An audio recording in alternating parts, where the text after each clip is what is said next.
You quit your job with a huge amount of debt, 30K if I remember correctly. Where were you at in your life, and sort of break that down in terms of what happened when you were in the debt, and how your life sort of unfolded very quickly around that time? Well, I was right in the middle of a divorce and had no idea where I was going to live, so potentially being homeless.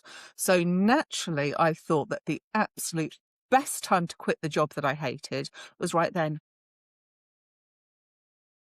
And is that just because everything was overwhelming, or you also hated your job? I hate I discovered that I am not a corporate person. I do not fit the corporate box. It is not where I need to be. But I went to Oxford, and when I graduated, kind of like you just assume, I don't know where I got this idea from, but I had it in my head that you go and you work in an office and that's what you do.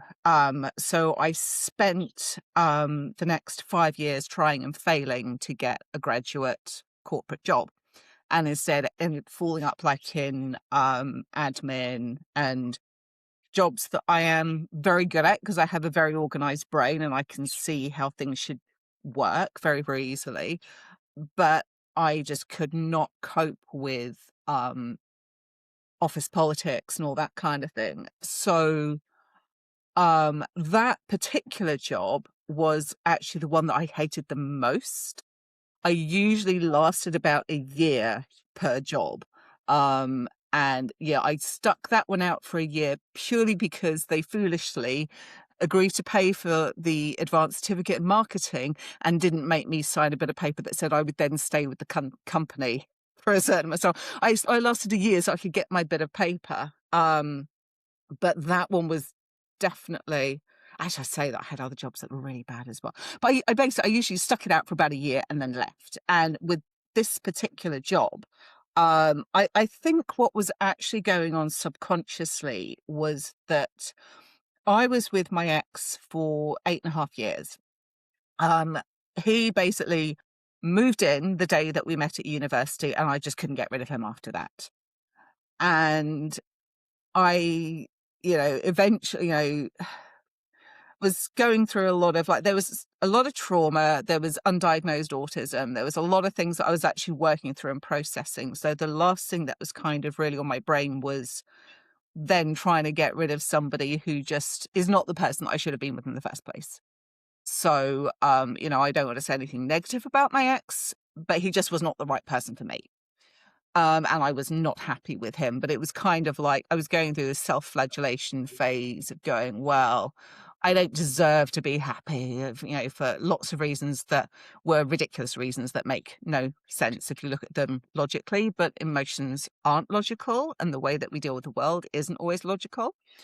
And I just remember that I'm a musician. I write my own songs, and I was right in the middle of writing a song, and it was just like a light switch flicked in my head. And I put down the guitar, like right in the middle of writing a verse, walked upstairs and told my ex, we'd been married about 2 months at this point, and I told him I was leaving. And he begged me to give him a month, and I was like, okay, fine. I was just kind of like, well, if that's going to help you A adjust. 2 weeks notice? Yeah. But yeah, I just knew I was done at that point. And I think what it actually was that having gotten rid of one bit of my life that was not working for me, it kind of was a domino effect that was like, well, actually, well, if you're completely upending your life anyway, because we owned a house together, and he decided that he was going to emigrate to Hong Kong because he could not bear to live in London without me. And I mock this because I know for a fact that he could have borne to live in London without. It was an overdramatic way trying to get me to stay. Um, so I didn't know where I was going to live. My mother had passed away a few years previously. I was not in touch with my father, who is not somebody that would have helped anyway. So I had no family to fall back on. And our house was on the market, and at that time I didn't think I'd be able to afford something else, so I'd started looking at rental properties and was actually becoming increasingly disheartened at just the rental property market, when you have a dog, which I did. And I think there was just something in my brain that was just like, "Do you know what? I'm done with being miserable. I am done with being unhappy. I'm done with doing all the things that everybody else thinks I should do, but I know I don't want to do." So I handed in my notice. I was £30,000 in debt, which again, don't want to speak ill of my ex, but it did have a lot to do with the dynamic of the relationship. Let's just put it that way. Um, and I was just like, I'm £30,000 in debt. This job is not going to do anything for me. I hate this job. I spend every day like really seriously. I'm not exaggerating when I'm saying that I felt suicidal in that job. I really was not happy there. So I was just like, do you know what? I'm going to become a famous musician. I'm going to launch my world conquering music career, and I'm going to get out of offices once and for all. So that's what I put in my resignation letter. I said, I'm leaving to become a musician, which got me so much kudos from my former colleagues. I had so many people saying to me, "Oh my God, I wish I had the courage to do what you're doing." Now, launching a world conquering music career actually looked like playing computer games for a month and then wondering how I was going to make any money. In case you hadn't noticed, I'm not a world famous musician. It's still a goal, but I haven't managed to make it yet. But I did actually end up going back in. I ended up going back into offices, but it was that's a whole other interesting story as well. But it just, I think, for me was that I was miserable. It is actually that simple. I was miserable. And when I started thinking about all the things that were making me miserable, none of them were things that I actually had to keep. I didn't have to stick around and be miserable. I could actually go out and do the things that at least had a chance of making me happy. And what was really interesting was after leaving my ex, it actually turned out that I was able to buy my own house. I didn't realize that this would be the case, but as it happened, because I actually ended up getting a job with the next company because I started off as a temp because I was still going to be a musician, but they offered me a job on a plate and it was well paid, so I took the job. But because I had a job, I could get a mortgage, and because we sold the house for quite a lot more than we paid for it, I had a nice deposit, and I actually, within the next 18 months, I'd actually paid off all that debt. It took me 18 months. I paid it off. Random ways I did it. I was on the weakest link and I won. Wow. Yeah. I won the weakest link. That went into my debt. I came to sort of like some How much? agreement. Sorry, how much did you win? That was, I think, about 2,500. So it wasn't enough to make a big dent, but it paid off the rest of my student loan. And the student loan company are so horrible people. Everybody else was really understanding. I was like, "Oh, you've got yourself into too much debt. Okay, we'll do some maths for you. We'll figure out how to make this work." They were all lovely, particularly the credit card companies. Actually, they were the best. But the student loan were like, "What do you mean you don't have any money? We need all your money." And so, yeah, I just got rid of them. I was not dealing with that. I can't remember what else I did. Oh, I came to financial agreement with my ex, so that paid off quite a lot of it as well. Not all of it, but it made a chunk in it. And then because I had a house, I just basically got a mortgage that included, it was debt consolidation. So actually I was paying far less, and suddenly I was debt free. 18 months after leaving this person, I was debt free. I was in my own house, which I loved. Fortunately, I was only there, but I say unfortunately, it's not really unfortunate because I was single for the sum total of 18 months and then I met my now husband. So I only had 18 months of living in my lovely little single person's house. But, I had my own little house.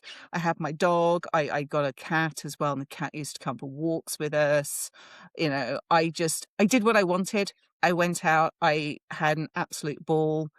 The job wasn't perfect, but I was working with much nicer people, and that was actually the company that I stayed with the longest because the people were really lovely. And just having made that literally split-second decision, my life was just completely different to how it was because I basically just trusted that everything was gonna work out, and Yeah. it did.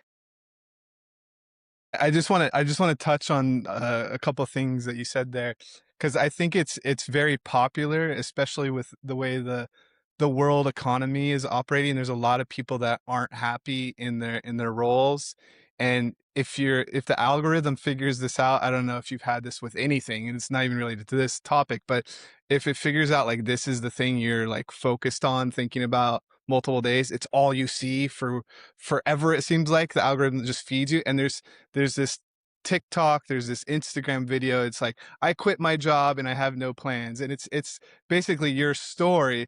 But I think the problem with those people is that most of them, and in a way it's similar to your story, is that they're not going to be a famous musician. They're going to be an influencer now. And everyone thinks they can just quit their job and then overnight become like, have 1 million subscribers and start making money from partnerships and all these things. And it's, yes, people do it, but it's not something that happens magically unless you just happen to have like that viral video that just reaches everyone, which is, I mean, it's got to be 1 in 1 billion to get that type of reach just out of nowhere. But it's a lot of momentum it takes to keep at it, to keep getting views on social media. And so I think that's like the new version of being a singer, is everyone wants to not have a boss. But the funny thing is, me being a content creator of many sorts, is that it's almost worse than having a boss or a job you hate, because it's more demanding and it's never ending. Like, you wake up in the middle of the night, like, I got to create this video. I just had this idea, and it's always there. And I'm assuming it's the same thing as being a musician. It's like, I have this song. This is the song. This is the song that everyone's going to connect with and make me a superstar. Uh, and your story, it's realistic because it took you 18 months. And I like how you said in a month, that first month, you really just sat at home and played games, right? Yeah. And that's sort of what happened. I quit my job recently in April, and I thought once I quit, I'll feel this relief and I'll have all this motivation to do what I want to do. And it's like getting through a traumatic thing, and it takes a while to get back on your feet and get going again. So with all that being said, when did you meet the future husband, and how did that all unfold? I met my now husband, and we've been married for it'll be 24 years later this year. Congrats. And yeah, I actually was divorced for the shortest amount of time because when I met my husband, at that point we weren't planning on getting married, but I just knew by then that I needed to not still be married to my ex because I knew that I wanted a different life.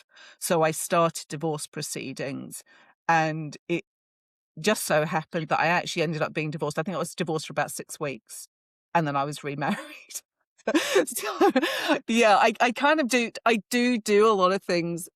Um, I think when I make a decision to do something, to make something happen, shifts happen very, very quickly and things fall into place that I think the distinction between what you were saying about the person that wants to be the influencer and the approach that I take is that the person who wants to be the influencer just thinks that literally all they have to do is stick a couple of photos, like, or OnlyFans, that's the new thing as well. You Oh, yeah. a couple of photos up and that's it. People are giving you millions, where I always knew that I needed to do things. So I was happy to be a jobbing musician. I wasn't necessarily going, well, I'm going to be the next Madonna. But I did auditions, but I didn't do many and I didn't network. And there are a lot of skills that I have now that I didn't have then.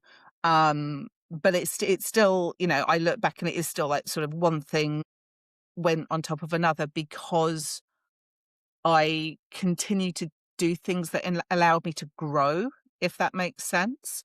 So what happened with my husband was that I'd always been really interested in sort of esoteric practices. I meditated since I was a teenager. I was doing yoga. I read a lot of books that were supposedly like real about sort of, occult practices. And I've always been interested in how, the mind has limitless potential. So was doing a lot of stuff than that. And so I was on an this is going to age me. I was on an email discussion group, and it was called Wiccans and Witches in London. And it was basically people would just talk about various things related to, Wicca and witchcraft, basically. And I was very new. I didn't know anybody. And for me, it was like, oh my God, there are actually people doing this stuff, like in London. Whoa. And I mean, I didn't live in London. I lived just outside, but I worked in London. And a friend of mine sent me a thing, said, oh, look, there's this, it was a Hecate ritual. It was a dinner in honor of the goddess Hecate. And I knew nothing about this kind of stuff, but I thought, oh, that looks quite interesting. So I went along to that and happened to meet the woman who ran the Yahoo group. It was a woman called Sarita Blastay, who's actually still very well known in those circles. And the group organise monthly meetups. So you could basically get together, be at the pub, have a chat with all these people that you've been arguing with online and, see what they were like. And my husband will not mind my saying that he was a very controversial figure. He was known for his very strong opinions and his very forthright way of expressing them. And he and I started chatting off the list, and we were just exchanging emails, and I was just thinking, oh, well, we're having nice conversations. And I don't remember what it was, but there was a moot coming up, and he sent me something, and I was like, oh, Alex, interested in me. Well, that's very sweet. But like, no, because like in my head, he was like a lot older than he actually is. I mean, he is older than me, but not as old as I was thinking he was. And I was thinking that he was big and he was blonde, like not my type in the slightest. And I'm like, oh, well, that's terribly sweet. But yeah, no, not going to go there. And some mutual friends of ours arranged for us to meet up in a pub before we went to the event. And I remember we got there first. We were sitting, we were having a drink. And this absolute vision in leather showed up. He was tall, dark, and bearded. It was just, yeah, totally my type. And he showed up and he leaned over, reached out his hand, shook my hand and went, hi, I'm Alec, and then disappeared off to the bar. And I was like sat there thinking, who was that gorgeous man in leather? And we just clicked like immediately. And it was interesting because the event that was on there, it was around Valentine's Day. So they always would do an open ritual. And this one was actually themed about love and romance. So the very first time we met, we were both there being part of a ritual to attract love into your life. And these mutual friends happened to have their wedding anniversary was actually the same date as my first wedding anniversary, which was the 29th of February 2000. And so they invited me and Alec out for dinner with them to celebrate their anniversary. So we went to that, and then we decided to go on our first date. The following day, we went to see Monsters Inc. in Leicester Square, which was really it was fun. And that was pretty much it. We were pretty much joined at the hip. I mean, it was a little bit. I found I was a little bit self-conscious about it because all the people that were sort of on the pagan scene were basically watching us getting together and found it hilarious because apparently he didn't just have this really sort of controversial reputation. He was also known as being a shark who like was working his way through the female population. And then he met me, and suddenly all of that stopped and he was with me. So we're both Virgos. Our birthdays are 2 days apart. And we had a plan because we're Virgos and we have plans. And we also later both found out that we're both autistic as well. So obviously we were going to plan. And the plan was that we would go away for a week in May, and which is also what some of my Weakest Link winnings went on, was this week's holiday. And if that went well, we'd go away for 2 weeks. And if that went well, we'd move in together, and then we would sort of start trying for a baby. We'd get married in the May, and that would be that. Well, our plan got as far as the "we'll go away for 1 week" bit, and then we kind of both went, "Well, shall we start trying for a baby?" "Yeah, it'll take us ages to get yeah, okay, we might as well." And, so we'd literally been together, I don't know, 3, 4 months at that point, and, yeah, no, it did not take us forever. We literally just missed my window, so it took us 6 weeks, and I was pregnant. So I got pregnant in the April. Um, so then it was the discussion was, do we get married? And the irony is that I don't really believe in marriage, but I've done it twice. Because the man wanted to. So okay. And so I just said to my husband, well, if we are going to do this, then I want to do it before the baby gets here. Because I don't want people thinking we've gotten married because I'm pregnant, because it was completely unrelated. We were planning on getting married anyway. So yeah, my divorce came through start of September and we were married 1st of November, and we have been together ever since. And then you guys moved to New Zealand, Yeah. and that was in the same time period? Yeah, my husband has dual nationality, and when we first met, he said to me, "If you're marrying me to get a New Zealand passport, think again. I'm never gonna live there. I never wanna be there." And I'm like, "That's fine." Because, like, one of the reasons my ex went to Hong Kong is because he knew I wanted to emigrate. I've always had this ambition of I wanted to live somewhere else.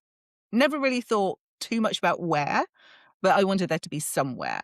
But New Zealand was never high on my radar, so I was not that bothered. When he said, "We're not going to New Zealand," I'm like, "Okay, fine, we don't go to New Zealand then." And, our oldest was 2. Yeah, I think because when we went, Rain was, she was 18 months, and there's 14 months between the 2 of them. So he was 2 and she was 1, and it was June, and we were like, yeah, I think we need to move, because I was never happy with in the house that my husband had bought. Like, he bought it just after we met. So it's kind of I always felt that we hadn't been together long enough for me to be able to influence what house he bought with his money. But at the same time, it was the house that I was then gonna move into, and I'd never liked it, and I'd never been happy there, and it was like, "Okay, we need to move." And we'd been thinking about, like, different county, go out west, something like that. And so June was when we had that idea, and then in July, a job opportunity came up. Oh, no, it was July we had the thought. In August, the opportunity came up in his company. It was an internal transfer to New Zealand. My husband has subsequently said that he just thought things had changed there since he'd been there, and he thought it would be better and it was worth giving it a go. And so, he applied for this in transfer within his company. It was like, "I have a New Zealand passport, I can go tomorrow." He didn't quite go tomorrow, but he went in September. So we basically again did this very spontaneous, didn't think it through kind of thing. So he left in September. I was in the UK for another 2.5 months sorting out the sale of our house. And then I joined him and got pregnant with number 3, within 3 days of arrival. And we know it's at some point within that 3-day window is when I got pregnant. Um, so yeah, there was a lot more spontaneity in doing random things because we felt like it. For someone sitting at a crossroad in their life right now, scared to make the leap, which I think a lot of people might be scared because they're in debt or they won't find another job or AI is coming to kill us all, whatever it is. What would you actually tell them based on all of your, they seem like rash, but now the way you explain them to me, it seems very thoughtful, I guess, in a short amount of time. But what would you tell someone maybe thinking about making a leap like you have done in your life? I would say things work out. They might not work out the way that you hope. They might not work out the way that you expect, but it is very, very unusual. I'm not gonna say it's impossible because nothing's impossible, but it is very unusual for somebody to make that leap of faith and not have something positive come out of it sooner or later. So, I think for me, I always have had that just unerring faith, it will work out. everything is going to be all right in the end. And my husband's a lot more of a pessimist than I am. So there have been times when he's like, you said it would work out and it hasn't worked out.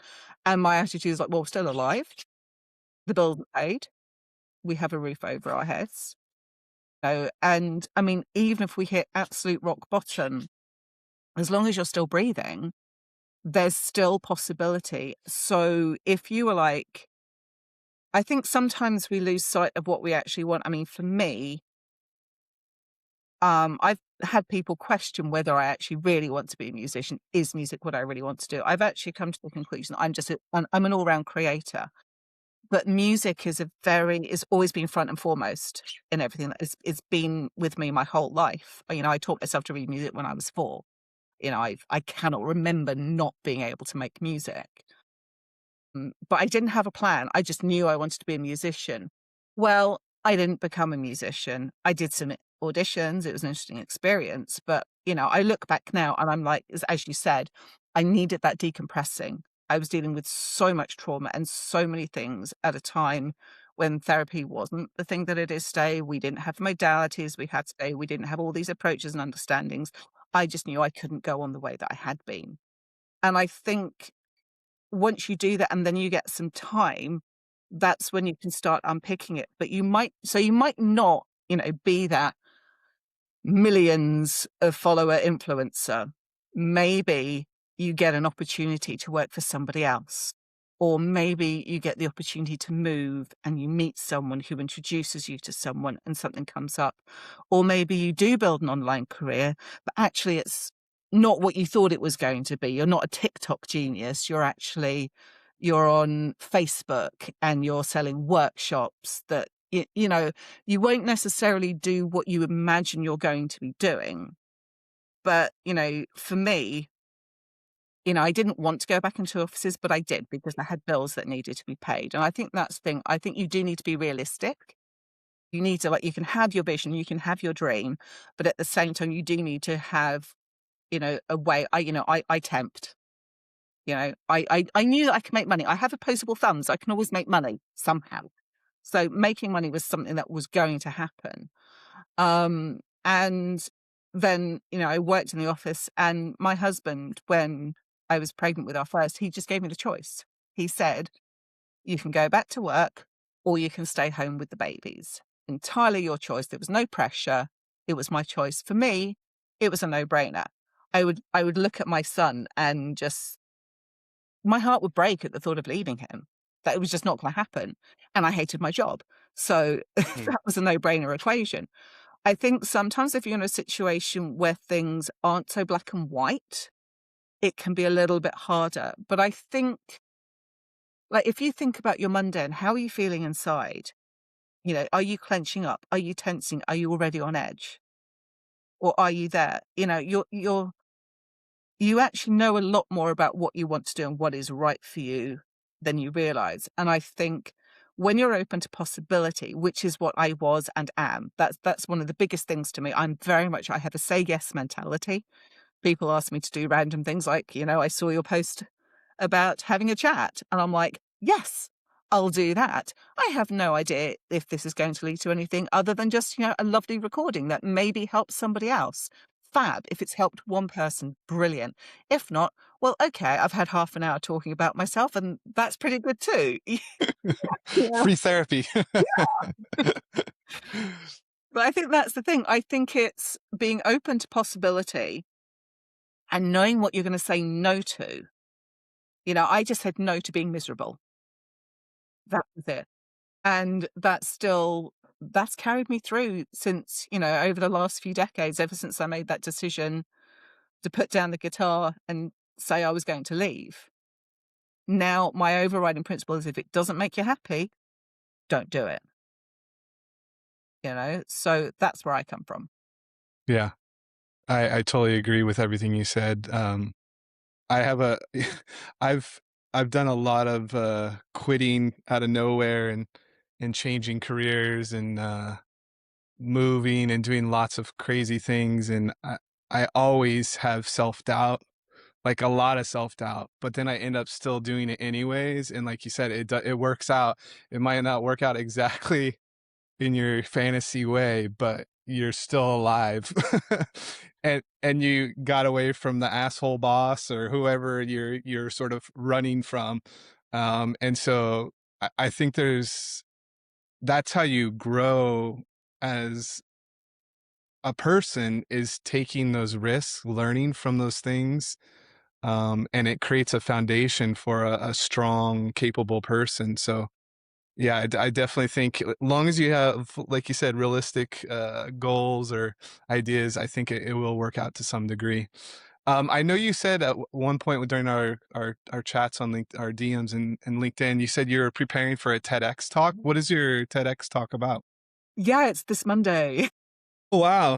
Yeah, it's coming up. The countdown has started. My talk's called Puzzles Not Perfection, and it's basically about being creative, following a stroke, because I had a stroke 2.5 years ago, and it's basically about how doing jigsaw puzzles helped me get back my sort of creative spark and enabled me to see things differently, because I'm a freelancer. I have been for, I don't know, 15 odd years. So I've been in charge of making my own money for a long time, which, yeah, turns out I'm so much happier doing that than I am working for someone else. Even though it's scary and it doesn't have the kind of safety nets that would have helped me when I had my stroke. So I had to, in my talk, one of the things I say is that I had to get creative about how I was going to make a living in a way that fit my new normal. And again, this is where I think that whole having faith in the universe really helped, because, you know, we still paid the bills. I still survived. We still got food. Money still came in, even though I was in a position where I could do like, an absolute fraction of what I was doing. I mean, really, I shouldn't have been working at all, but that wasn't an option for me. Um, but yeah, it talks about the creative process, and it kind of uses the metaphor of jigsaws to that, because like with a jigsaw, um, I got into them after my stroke because they were something that was creative, that was fun. I mean, my inner child goes, "Yay, jigsaws!" And but it doesn't have the same kind of mental, it doesn't need the same kind of mental bandwidth. Mm, Basically, you're just fitting pieces where they go. So you're not thinking about, what do I want this picture to look like? That decision's been done for you. You're just going, can I recreate this? And I was just being silly, because I have lots of very silly random thoughts, which is why I probably end up doing silly random things. But I was like, oh, I wonder if I could do a jigsaw puzzle competition. And I did a little bit of research, and it turned out that, yep, it's a thing. And I found out that the National Speed Puzzling Championships are held in Cardiff, which is less than an hour away from where I live. And I'm like, I am there. And I had so much fun. But also I didn't, because it was also really horrible, because I was spent the whole time stressed that I wasn't going to finish. But it was fun in hindsight. I enjoyed it looking backwards. And yeah, so it's basically about how using puzzles helped me recover from my stroke, and how my stroke has just been an opportunity, which it really has been. Like, even when I first had my stroke, and I remember I was sitting in the hospital bed, and I said to one of the nurses that came in, I think this is an opportunity. And she's like, I'm really glad you can see it like that, because its attitude has got a lot to do with how people recover. But I just always did, because for me, it was an opportunity to restructure my business. Because it's like, okay, I can't do the same level of work that I could pre-stroke, and I still can't. Like, last week was a very bad week, and I had spent a lot of it in bed. I can wake up in a day thinking I'm going to do all of these things, and then maybe I do one and a half of them. So I can't do what I used to do. But I've restructured my business, and it works so much better for me. I'm working with some really fantastic clients. I discovered jigsaw puzzle competitions. It is so random, but it's fun and it's silly, and I'm absolutely going to do it again next year. I even just, duos events. So I did it with one of my daughters, my middle daughter. who we can clash, but actually in the competition, we had a really good we worked so well together, and it was really I said to her afterwards, "Did you only come and do this to humour me?" And she was just like, "Yeah." We have that memory now of we went down and we did a competition together, and it was really good fun. And yeah, and I would not be doing my talk. I wouldn't have had a TEDx talk to pitch about jigsaw puzzles and stroke recovery, which I was pretty confident that nobody else was going to suggest that particular angle. So I'm like, well, at least I'm talking about something nobody else will. Um, but I would have pitched something, but I don't know, maybe I wouldn't, because again, I kind of LinkedIn, I've been really active there for about the past 7 months now, which again has been part of a stroke thing of like, okay, actually, how am I going to find clients? Actually, where's going to be somewhere that's a better place for me to put my energy? And I found that LinkedIn, I just, I wish I found it sooner, to be honest. I sort of like in the past, I can't get my brain around it because I'm not very good with social media generally. But I somehow found the vibe on LinkedIn, and it's just given me so many opportunities. And again, that wouldn't have happened if I hadn't had my stroke. So I think, even though we're talking about lots of like really random, disparate things, when you look at all of them, underneath it all is basically just my general attitude of everything will work out. And I think as long as you trust, everything will work out. But support that with action. I think that's the missing piece for a lot of people. There's a saying, if you're going to pray, better move your feet.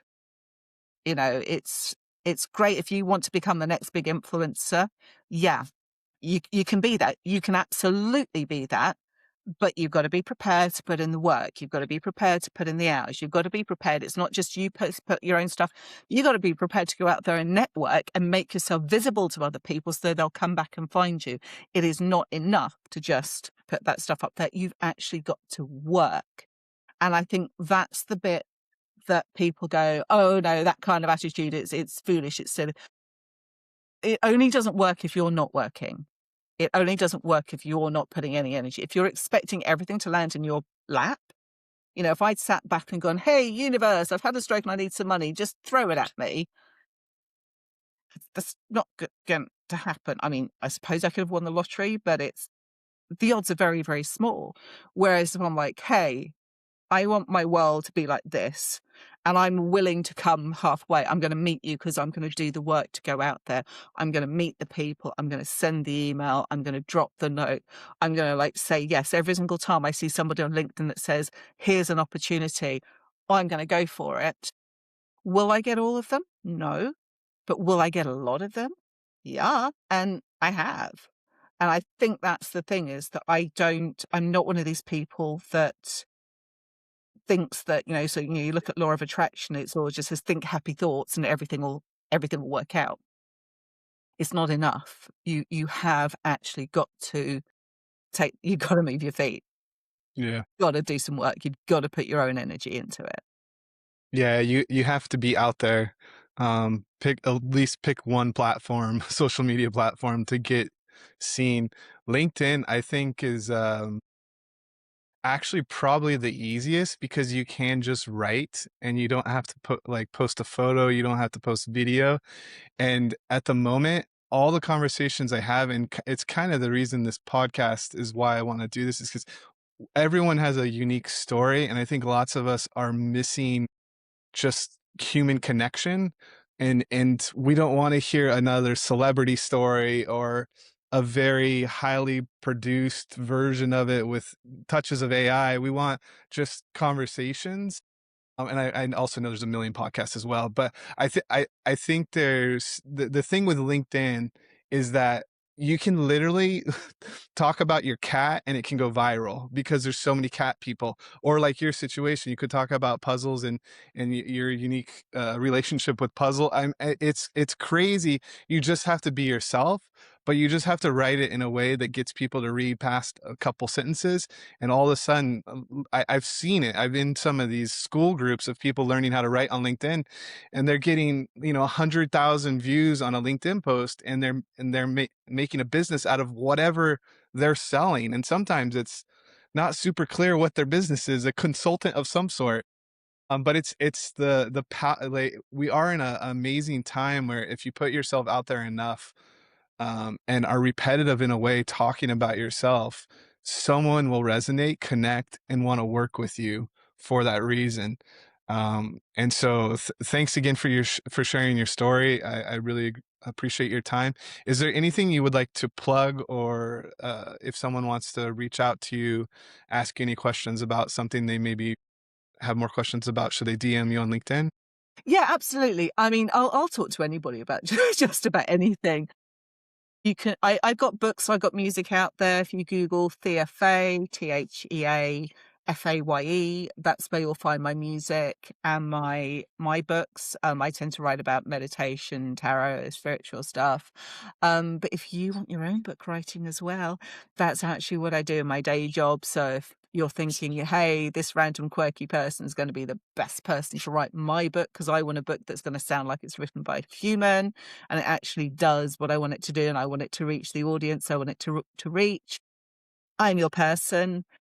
Yeah, or if you're just like facing crossroads and you just want to talk, I will do that too. I will talk to people about stuff, because I'm very much a pay it forward kind of person, and I think that, so many people in the past have been there for me.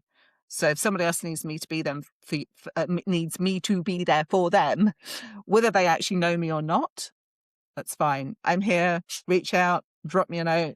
Let's have a chat. And who knows what that ends up being. Perfect. And I'll have links to all your stuff in the description on the YouTube video, on the full podcast. Thank you again for your time. You are very welcome. Thank you for having me. You're welcome.